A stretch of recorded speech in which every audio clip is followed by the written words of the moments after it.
வெளியூர் பயணமா? ரிசர்வேஷன் கிடைக்கலையா? படிக்கட்டு ஏறி இறங்க ரொம்ப சிரமமா இருக்கா? டிராப் டாக்ஸி புக் பண்ணுங்க. ஒரு வழி கட்டணம் மட்டுமே. டிராப் டாக்ஸி, எங்கும் எப்போதும். அண்மை செய்தி.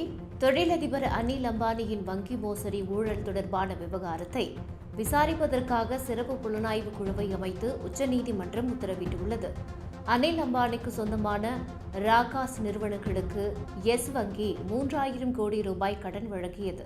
ஒரு நிறுவனத்தின் பெயரில் பெற்ற கடனை மற்ற நிறுவனங்களுக்கு மாற்றம் செய்ததாக அனில் அம்பானி மீது குற்றச்சாட்டு எழுந்தது. அந்த விசாரணையில் அனில் அம்பானி 17,000 கோடி ரூபாய் பண மோசடி செய்ததாக சிபிஐ வழக்கு பதிவு செய்தது. மேலும் சட்டவிரோத பணப்பரிமாற்ற தடுப்பு சட்டத்தின் கீழ் இடி வழக்கு பதிவு செய்து விசாரித்து வருகிறது.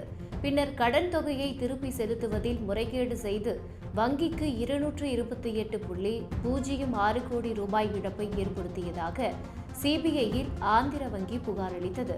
அந்த வழக்கில் அனில் அம்பானியின் மகனான ஜெய் அன்மோல் மற்றும் ரவீந்திர சரத் சுதால்கர் என்பவர் மீது சிபிஐ வழக்கு பதிவு செய்துள்ளது.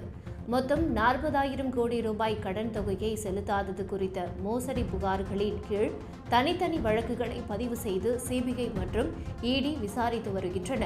இது தொடர்பான வழக்கு உச்சநீதிமன்றத்தில் விசாரணைக்கு வந்த நிலையில் சிபிஐ, இடி ஆகிய இரு அமைப்புகளுமே இந்த வழக்கை விரைவாக விசாரிக்கவில்லை என்று உச்சநீதிமன்றம் கண்டனம் தெரிவித்தது. இதையடுத்து இந்த வழக்கை விசாரிக்க சிறப்பு புலனாய்வு குழுவை அமைத்து உச்சநீதிமன்றம் உத்தரவிட்டது.